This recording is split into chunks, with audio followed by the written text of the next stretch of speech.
स्वागत करते हैं आपके अपने YouTube चैनल पे, जहाँ पे हम लोग चर्चा करते हैं करंट अफेयर की क्लास पे। चलिए आज का हम अपने क्लास को स्टार्ट करते हैं। आज का सुविचार है, सफलता और उत्कृष्टता के साथ कड़ी मेहनत और सफलता से सीखने, निष्ठा और दृढ़ता का परिणाम है। पढ़ते अपने पहले प्रश्न की तरफ। हमारा पहला प्रश्न है, विश्व सामाजिक रिपोर्ट के अनुसार भारत का सामाजिक सुरक्षा कवरेज वर्ष 2024 में बढ़कर कितना प्रतिशत हो गया है? ए 24.4%, बी 34.4% या सी 40.4% या डी 48.8%। सही जवाब हो जाएगा आपका ऑप्शन डी 48.8%। बढ़ते अगले प्रश्न की तरफ। अगला प्रश्न है, हाल ही में कहाँ के प्रसिद्ध सौदागरी ब्लॉक प्रिंट के भौगोलिक संकेतक टैग का दर्जा मिला है? ठीक है, ब्लॉक प्रिंट को। तो ऑप्शन है ए मुरादाबाद, बी अहमदाबाद, सी सूरत या डी जयपुर। सही जवाब होगा आपका ऑप्शन बी अहमदाबाद। पढ़ते हैं अपने अगले प्रश्न की तरफ। अगला प्रश्न है, हाल ही में केंद्रीय गृह मंत्री अमित शाह ने बिहार में कितनी राशि से अधिक की विकास परियोजना का अनावरण किया है? Option A 500 crore, B 600 crore, C 800 crore या डी 900 करोड़। सही जवाब हो जाएगा आपका ऑप्शन सी 800 करोड़। पढ़ते अगले प्रश्न की तरफ। अगला प्रश्न है हमारा, वस्त्र मंत्रालय द्वारा शुरू किए गए राष्ट्रीय तकनीक वस्त्र मिशन NTTM ने वर्ष 2025 में कितने वर्ष पूरे कर लिए? ऑप्शन ए है 3 वर्ष, बी 5 वर्ष, सी 8 वर्ष या डी 10 वर्ष। सही जवाब हो जाएगा ऑप्शन बी 5 वर्ष। बढ़ते अगले प्रश्न की तरफ। अगला प्रश्न है, हाल ही में किस राज्य में सरहुल महोत्सव मनाया गया? Option A Mizoram, B Meghalaya, C Jharkhand या डी नागालैंड। सही जवाब हो जाएगा आपका ऑप्शन सी झारखंड। सरहुल महोत्सव झारखंड में मनाया जाने वाला त्यौहार है। पढ़ते अगले प्रश्न की तरफ। अगला प्रश्न है, निम्नलिखित में से किस तारीख को ओडिशा स्थापना दिवस मनाया जाता है? ऑप्शन ए है 1 अप्रैल, बी 2 अप्रैल, सी 3 अप्रैल या डी 4 अप्रैल। सही जवाब हो जाएगा आपका ऑप्शन ए 1 अप्रैल। पढ़ते अगले प्रश्न की तरफ। अगला प्रश्न है हमारा, हाल ही में प्रधानमंत्री नरेंद्र मोदी द्वारा महाराष्ट्र में किस शहर में माधव नेत्रालय प्रीमियम सेंटर का शिलान्यास किया गया? Option A Pune, B Nagpur, C Nashik या डी कोल्हापुर। सही जवाब हो जाएगा ऑप्शन बी नागपुर। नागपुर में जो है माधव नेत्रालय प्रीमियम सेंटर का शिलान्यास भारत के प्रधानमंत्री नरेंद्र मोदी जी द्वारा किया गया। बढ़ते हैं अगले प्रश्न की तरफ। अगला प्रश्न है हमारा, हाल ही में किसने वर्ष 2025 के लिए अंतर्राष्ट्रीय योग दिवस की थीम घोषित की है?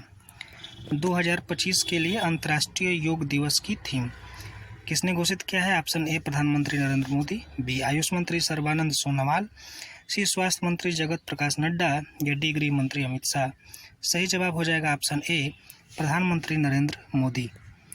नेक्स्ट प्रश्न की तरफ चलते हैं। हमारा अगला प्रश्न है, हाल ही में किस राज्य सरकार ने अंत्योदय गृह योजना की शुरुआत की है? Option A Jharkhand, B Chhattisgarh, C Odisha या डी बिहार। सही जवाब हो जाएगा ऑप्शन सी ओडिशा। ओडिशा ने अंत्योदय योजना की क्या किया? योजना की शुरुआत किया है। बढ़ते अगले प्रश्न की तरफ। हाल ही में तेलंगाना ने जल विद्युत परियोजना के लिए हिमाचल प्रदेश के साथ समझौता ज्ञापन पर हस्ताक्षर किया है। तो तेलंगाना और हिमाचल प्रदेश के बीच में कितने कौवा ये जल विद्युत परियोजना है? तो ये है आपका दूसरा। 2 जल विद्युत परियोजना पर क्या किया? हस्ताक्षर किया है।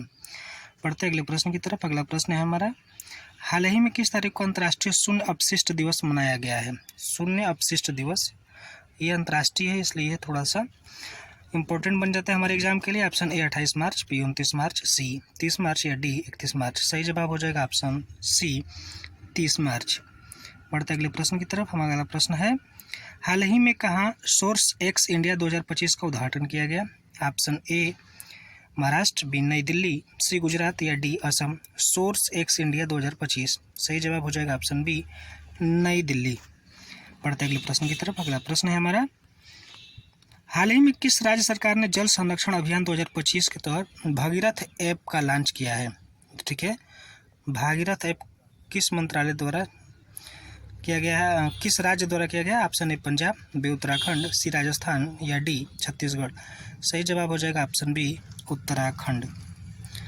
बढ़ते अगले प्रश्न की तरफ। अगला प्रश्न है, हमारा हाल ही में भारत रूस द्विपक्षीय नौसैनिक अभ्यास इंद्र का 14वां संस्करण कहाँ आयोजित किया गया? Option A Bengaluru, B Chennai, C Porbandar या डी सूरत। तो नौसैनिक जो अभ्यास इंद्र है वो भारत और रूस के बीच द्विपक्षीय नौसैनिक अभ्यास है, जिसका आयोजन बी चेन्नई में किया गया। ऑप्शन बी जो होगा सही जवाब होगा। बढ़ते अगले प्रश्न की तरफ। अगला प्रश्न है हमारा क्वेश्चन नंबर 15। हाल ही में केंद्रीय कर्मचारी की महंगाई भत्ते डीए में कितने प्रतिशत की वृद्धि किया गया है? ऑप्शन ए 2%, बी 5%, सी 8% या डी 10%। सही जवाब होगा ऑप्शन ए 2%। बढ़ते हैं अब अपने स्टैटिक जीके की तरफ। हमारा जो 5 स्टैटिक जीके होता है सबसे पहला है, निम्नलिखित में से कौन सरकार केवल राज्य सरकार द्वारा लगाया जाता है? कौन सा कर केवल राज्य सरकार द्वारा लगाया जाता है? ऑप्शन ए वस्तु और सेवा कर, बी आयकर उत्पादन कर या डी मनोरंजन कर। तो ऑप्शन डी जो होगा मनोरंजन कर, जो केवल और केवल राज्य सरकार द्वारा ही लगाया जाता है। बढ़ते अगले प्रश्न की तरफ। अगला प्रश्न है हमारा प्रच्छन्न बेरोजगारी की ओर और किस नाम से जाना जाता है? प्रच्छन्न बेरोजगारी को और किस नाम से जाना जाता है? ऑप्शन ए संरचनात्मक बेरोजगारी, बी औपचारिक बेरोजगारी, सी मौसमी या डी अदृश्य बेरोजगारी। सही जवाब हो जाएगा ऑप्शन डी अदृश्य बेरोजगारी। बढ़ते हैं अपने अगले प्रश्न की तरफ। अगला प्रश्न है हमारा निम्नलिखित में से कौन सा अनुच्छेद नागालैंड के नागाओं की सांस्कृतिक और धार्मिक प्रथाओं की रक्षा से संबंधित है? ऑप्शन ए है 371 ए, बी 371 बी, सी 371 सी या डी 371 डी। तो नागालैंड के लिए आपका सही जवाब हो जाएगा 371 ए। ठीक है। बढ़ते हैं अगले प्रश्न की तरफ। अगला प्रश्न है हमारा भारतीय रिजर्व बैंक के संदर्भ में बेसेल थर्ड मानदंड किससे संबंधित है? ऑप्शन ए विदेशी मुद्रा विनिमय, बी बैंकिंग क्षेत्र में पूंजी पर्याप्तता, सी प्रत्यक्ष कर का संग्रह या डी इनमें से कोई नहीं। सही जवाब हो जाएगा आपका बी बैंकिंग क्षेत्र में पूंजी पर्याप्तता बेसेल थर्ड मानदंड जो है यह संबंधित है। बढ़ते अगले प्रश्न की तरफ। अगला प्रश्न है हमारा क्वेश्चन नंबर 20 और ये प्रश्न है निम्नलिखित में से गुप्त वंश का कौन सा शासक अपने दरबार में 9 रत्नों के लिए जाना जाता है? गुप्त वंश का कौन सा शासक था जिसके दरबार में 9 रत्न रहते थे? Option A Kumaragupta, B Skandagupta, C Chandragupta द्वितीय या डी नरसिंहगुप्त। सही जवाब हो जाएगा आपका ऑप्शन सी चंद्रगुप्त द्वितीय। इस तरह से यह आज की हमारी करंट अफेयर की क्लास रही। मिलते हैं इसी तरह के करंट अफेयर के साथ। तब तक आप लोग वीडियो को देखते रहिए, चैनल को सब्सक्राइब करिए और शेयर करना न भूलें। धन्यवाद।